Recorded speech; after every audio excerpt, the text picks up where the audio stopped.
اسلام میں عورت کو کتے کے ساتھ کمپیئر کیا گیا ہے. فوکس، یہ بات میں اپنی طرف سے نہیں کہہ رہا، یہ ان کی اپنی کتاب میں درج ہے. سنن ابن ماجہ حدیث نمبر 950 میں صاف لکھا ہے کہ 3 چیزیں نمازی کے سامنے سے گزرنے پر اس کی نماز کو خراب کرتی ہیں: ایک عورت، ایک کتا اور ایک گدھا. السلام علیکم. جی واسلام. کیسے ہیں سر آپ؟ شکر الحمدللہ. ناصر صاحب، سنن ابن ماجہ حدیث نمبر 950 ہے، جس میں روایت کے بعد آتا ہے کہ عورت، کتے اور گدھے کا گزرنا نماز کو توڑ دیتا ہے. ناصر صاحب یہ بتائیں کہ عورت کا اتنی ناپاک ہے کہ اسے جانور سے تشبیہ دی گئی ہے، دین اسلام کی روشنی میں تفصیل سے بتائیں. بسم اللہ الرحمن الرحیم. دیکھیں، میں اس سے پہلے کئی دفعہ کہہ چکا ہوں کہ ایسی من گھڑت اور بے بنیاد حدیثوں کو دین اسلام کے اندر سے نکال دو. بارہا تقریباً 5-7 اپنے ویڈیوز میں یہ کہہ چکا ہوں اس سے پہلے. ابھی دیکھیں، یہ جو آپ سوال کر رہی ہیں یہ میرے گھر میں کوئی کسی کرسچن نے کیا ہوگا. جی، کہاں سے آپ نے یہ میں نے انٹرنیٹ سے اٹھایا تھا، جس میں لائک کرسچن یہ پروموٹ کر رہے ہیں کہ جو مسلمز ہیں وہ عورتوں کو لائک کتے سے تشبیہ دیتے ہیں، اور اس میں باقاعدہ طور پہ یہ حدیث مینشن کی گئی ہے اس ویڈیو میں. دیکھیں، اگر میں اس بارے میں اب کیا کہوں، یہی کہہ سکتا ہوں کہ یہ حدیث جھوٹی ہے، یہ بالکل من گھڑت ہے، یہ گڑی ہوئی حدیث ہے. اس سے زیادہ میں کیا کہہ سکتا ہوں کہ نبی اکرم صلی اللہ علیہ وسلم کیسے کہہ سکتے ہیں جس نے عورتوں کو حقوق دیے. دین اسلام وہ واحد دین ہے جس نے عورتوں کو سب سے زیادہ حقوق دیے. اب دیکھیں کہ اسلام سے آنے سے پہلے مکے کے لوگ کیا کرتے تھے، اپنی بیٹیوں کو زندہ دفن کر دیا کرتے تھے، اس لیے کہ ہمیں کچھ جہیز نہ دینا پڑے، ہماری گردن اپنے شریکوں کے سامنے جھک نہ جائے، اپنے رشتے داروں کے سامنے. اس اکڑ میں وہ بیٹیوں کو زندہ دفن کر دیا کرتے تھے. پھر اسلام آیا. جب اسلام آیا تو اللہ کی وحی میں جو آیا وہ ہمارے پاس محفوظ ہے، آپ خود پڑھ سکتی ہیں، دے سکتی ہیں کہ کتنے حقوق دیے عورتوں کو، عزت دی، توقیر دی، وقار دیا. رہی یہ سنن ماجہ حدیث نمبر 950، یہ اس پر تو یہی تفصیل. اور یہ بتائیں کہ اس کے بارے میں دوسرے محدثین نے کوئی بات نہیں. جی، اس کے بارے میں ہے امام بخاری کی حدیث میں 511، جس میں اس کے بارے میں ہے کہ وہ حضرت عائشہ سے روایت ہے وہ حدیث. انہوں نے کہا ہے کہ یہ کیسے آپ لوگ تشبیہ دے سکتے ہیں عورت کو کتے سے، تو انہوں نے اس چیز کی نفی کی ہے کہ ایسی حدیث اوتھینٹک نہیں ہے. میں یہ سمجھتا ہوں یہ حدیث بالکل من گھڑت ہے. میں اسی لیے اپیل کرتا رہا مسلمانوں سے اس سے پہلے عرصہ دراز سے یہ میں کہنا چاہ رہا ہوں کہ حدیثوں کو اپنے دین سے علیحدہ کر دو. حدیثیں ٹھیک ہے، تاریخ میں ہماری معاون ہے. اگر ہم نے تاریخ اسلام کی نبی پاک کے دور سے لے کر صحابہ کے دور کا ہم نے مشاہدہ کرنا ہے تو ہمیں حدیثوں کی ضرورت ہے. لیکن وہ دین اسلام نہیں ہے حدیث کی کہی ہوئی بات، اس کا ہمارے اسلام سے کوئی تعلق نہیں. یہ نبی کا طریق تھا. اگر انہوں نے یہ کیسے کہہ دیا کہ جی اگر عورت گزر جائے، حالانکہ اگر ان کا تو چھوٹا تھا حجرہ تھا مدینے میں، میرے خیال میں شاید اگر ایک بندہ سو جائے تو دوسرے کی نماز پڑھنے کی جگہ بھی نہیں ہو سکتی، اس کو جاگنا پڑے گا یا اٹھ کے بیٹھنا پڑے گا. وہ 8-9 کا تقریباً کوئی تھا میرے خیال میں، جو میری معلومات ہیں. اتنا بڑا وہ کمرہ تھا جس میں وہ رہتے تھے حضرت عائشہ کے ساتھ. تو اس کو بیڈ تو ہوتے نہیں تھے، وہ نیچے ہی سوتے تھے چٹائیوں پہ. اگر کسی نے نرم بسترا بھی کر لیا تو وہ 4 پہیوں والا سسٹم بھی نہیں تھا، اور یہ بیڈ وغیرہ تو تھے ہی نہیں. اگر 4 پہیاں تھی تو جگہ مخصوص تھی، چھوٹے کمرے تھے. تو یہ بہت غلط ہے. میں ان سے کہنا چاہتا ہوں کہ میں تھوڑا قرآن سنانا چاہتا ہوں. ہمارے اللہ نے سورہ احزاب کی آیت ہے 28 سے 32 تک، میں اس کا ترجمہ آپ کو بتاتا ہوں، پھر میں بعد میں بات کرتا ہوں. اے نبی، آپ اپنی بیویوں سے فرما دیجئے کہ اگر تم دنیاوی زندگی اور اس کی بہار چاہتی ہو تو آؤ میں تمہیں کچھ مال و متاع دے دوں اور تمہیں خوبی کے ساتھ رخصت کر دوں، آسانی کے ساتھ. اور اگر تم اللہ کو چاہتی ہو اور اس کے رسولوں کو اور عالم آخرت کو، تو اللہ تعالیٰ نے تمہارے لیے کرداروں کے اجر رکھا ہوا ہے. اور اگر تم بےہودگی کرو گی تو اس کی دوہری سزا ملے. اللہ تعالیٰ دوہری سزا دیں گے. نبی کی بیویوں کو کہا کہ اللہ نے آپ کے رحمت فرمائی، آپ پر رسول بھیجا، آپ رسول کی اطاعت کو اگر آپ بےہودگی کریں گی، نہیں کریں گی تو دوہری سزا دی جائے. اور اگر آپ اللہ کی طرف رہیں گی، اللہ اس رسول کی عزت کریں گی، توقیر بنائیں گی، تو آپ کو دوہرا ثواب دیا جائے. آگے وہی آیت کہہ رہی ہے کہ نبی کی بیویوں تم معمولی عورتوں کی طرح نہیں. اور اگر تم تقویٰ اختیار کرو تو تم بولنے میں پرہیز کیا کرو. اللہ نہیں چاہتا کہ نبی کی بیویوں کے بارے میں لوگوں کے دل میں کوئی بغض پیدا ہو. یہ کیا ہے ہمارا خدا، کتنی غیرت والا. دیکھیں اللہ تعالیٰ اس نے اپنے نبی کو بھیجا عرب کی وادی میں تو اس کی توقیر بھی کی، وہ نگہبان بن کے رہا اس کے گھرانے پر. یہ بیویوں کو حکم کہ آپ نزاکت کے ساتھ آپ چھپا چھپا کر باتیں مت کیا کریں. اللہ نہیں چاہتا کہ لوگوں کے دل میں نبی کی بیویوں کے بارے میں کوئی بغض پیدا ہو. آگے وہی کہتی ہے کہ آپ زمانہ جاہلیت کی طرف مت جاؤ اور تم نمازوں کی پابندی کرو، زکوٰۃ ادا کیا کرو اور اللہ اس کے رسول کا کہنا مانو. اللہ تعالیٰ کو یہ منظور ہے گھر والوں کہ تم لوگوں کو آلودگی سے دور رکھے، تم لوگوں سے آلودگی کو دور رکھے. یہ ہے اللہ کا قرآن. ابھی دیکھیں آپ نے وہ حدیث بھی مینشن کی، میں نے کئی دفعہ ان محدثین کو دیکھا ہے کہ وہ کب نبی کی بیویوں کے پاس جاتے تھے، کب ان سے بات کرتے تھے. یہ منع تھا.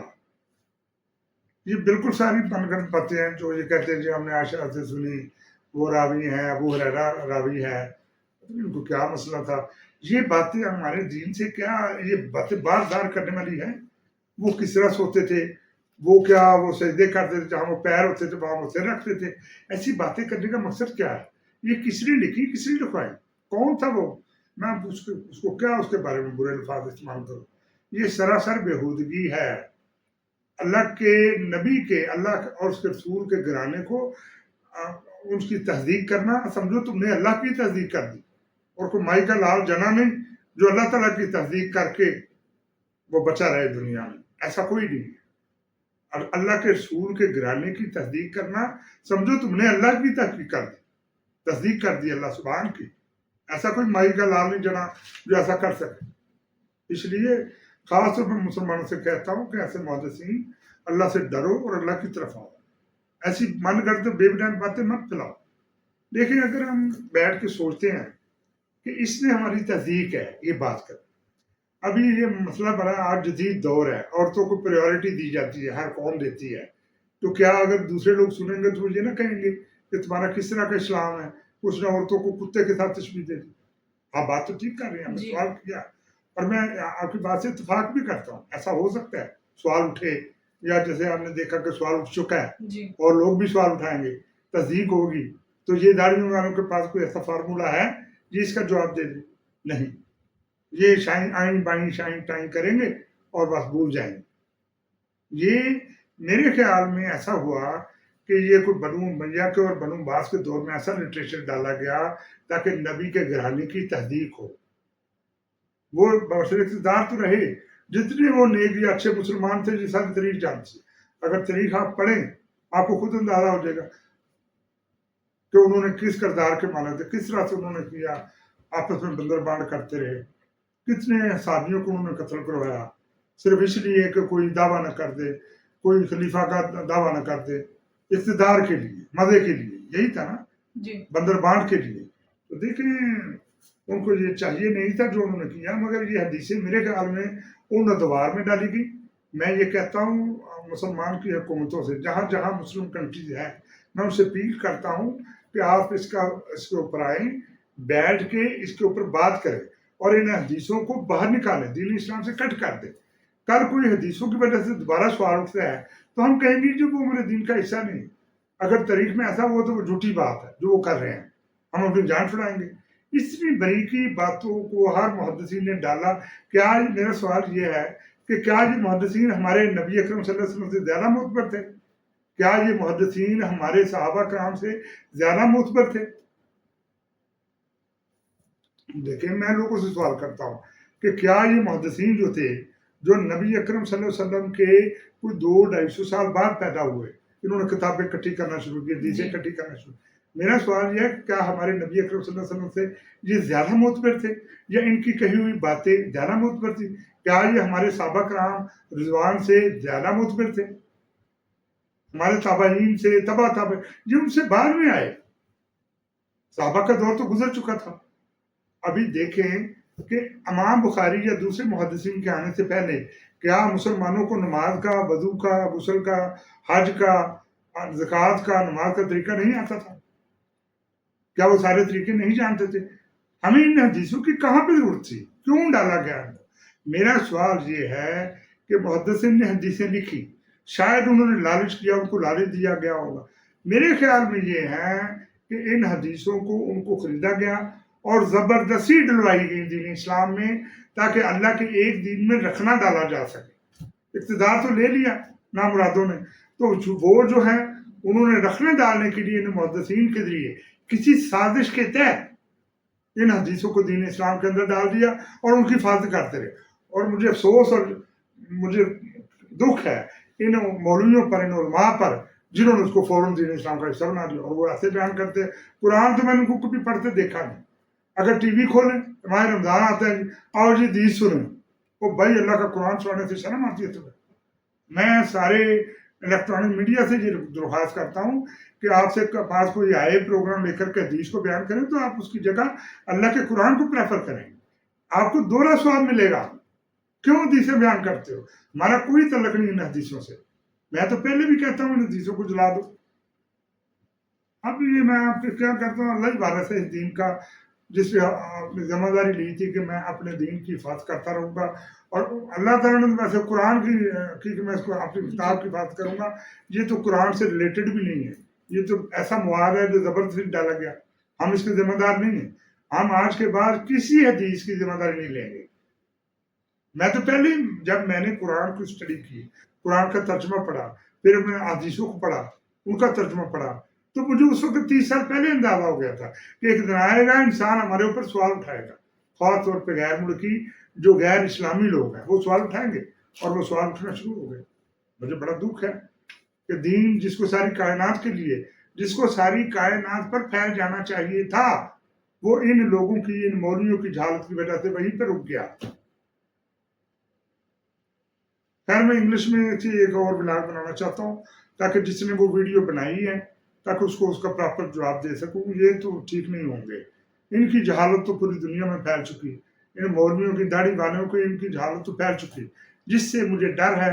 میں دعا کرتا ہوں یا اللہ اپنے دین کی خود حفاظت کرنا، اپنی کتاب کی حفاظت کرتے رہنا، ورنہ اگر اللہ تعالیٰ اپنے الفاظ کو اڑا لے، واپس لے لے، اٹھا ہی لے اپنے کلام کو، تو ہمارا کیا بنے گا؟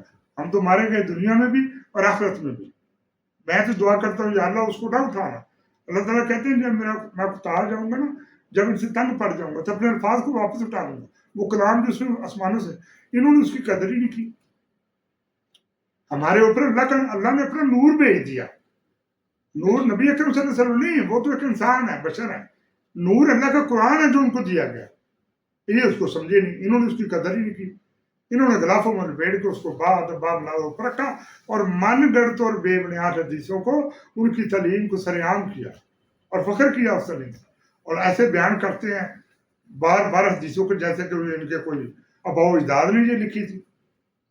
دکھ ہے، اگر پیغمبروں سے غلطی ہو سکتی ہے، مجھ سے غلطی ہو سکتی ہے، آپ سے ہو سکتی ہے، کون ہے جو غلطیوں سے پاک؟ کیا امام بخاری کوئی پیغمبروں سے زیادہ اہمیت رکھتے تھے؟ یا وہ ہمارے نبی اکرم صلی اللہ علیہ وسلم سے زیادہ مرتبط تھا؟ کیا وہ ہمارے صحابہ کرام سے زیادہ مرتبط تھا؟ کیوں اس کو اجازت دی گئی؟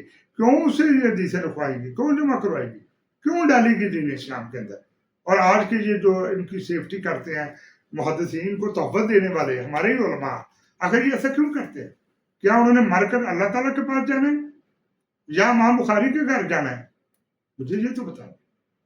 ہمیں اس پر غور کرنا ہوگا۔ میں اپنے سبسکرائبر سے، اپنے جو ہمیں لائک کرتے ہیں، جو ہمیں دیکھتے ہیں، میں ان سے ریکویسٹ کرتا ہوں کہ اس میسج کو زیادہ سے زیادہ شیئر کیا جائے، پھیلایا جائے، تاکہ یہ بات جائے اور غیر ملکیوں تک جائے کہ بھائی ہمارا ان حدیثوں سے کوئی تعلق نہیں۔ اگر ایک 950 حدیث نے ایک عورت کو کتے سے تشبیہ دے دی ہو، ہم تو عورتوں کی عزت کرتے ہیں۔ اس بات پر دیکھ لیں، ہم نے عورتوں کو تحفظ دیا، سیفٹی دی، ایسے قوانین بنائے جو عورتوں کے فیور میں ہیں، تو آپ ہمیں سمجھتے ہیں ہم کوئی ظالم دین لے کر آئے، یا ہمارا دین اسلام اس سے مبر ہے کہ عورتوں کو عزت نہ دیں؟ یہ ہمیں سب کو مل بیٹھ کے غور کرنا ہوگا اس بات کہ آگے ہم نے کیا کرنا ہے۔ زندگی تو قیامت اس وقت آئے گی جب اللہ چاہے گا، جب تک وہ نہیں آئے گی ہم نے کس طریقے سے زندگی گزارنی ہے، ہمیں اس کا تعین خود کرنا ہوگا۔ میں اس لیے کہتا ہوں میرے پروگرام کو پھیلایا جائے، دی جائے۔ یہ دیکھیں، جب میں نے عہد کیا تھا تو میں نے کہا تھا اللہ کا وعدہ بلند کروں گا میں، یعنی اس ترغیب پر چلوں گا، اس طریق پر چلوں گا جو نبیوں کا طریق تھا، وہ مجھے اچھا لگا۔